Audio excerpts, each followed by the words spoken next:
આજે બનાવવાનું છે આપણે આખા રીંગણાનું શાક. તેના માટે બધું તૈયાર કરી નાખ્યું છે. અને હવે ઉપરથી નાખવાના છે ધાણા આપણે.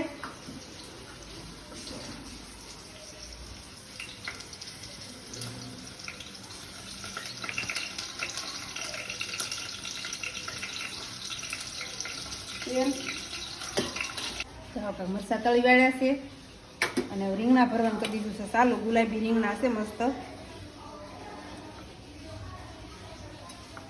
ભરેલા રીંગણાનું શાક કરવાનું છે અને બટેટાનું ભેળું. જે રીંગણા ન ખાતા હોય ને એના માટે બટેટા પણ નાખ્યા છે. એને એવી રીતે આપણે મસાલો ભરવાનો છે. રીંગણા અને બટેટા જો ભરાઈને થઈ ગયા છે તૈયાર. તેલ પણ આવી ગયું છે.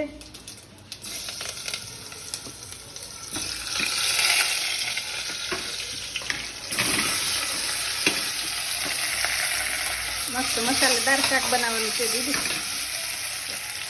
રીંગણા અને બટેટાનો મસાલો જે ઉપરથી નાખી દઈશું અને આરે ભરેલા મરચાં, બાજરીના રોટલા એવું છે.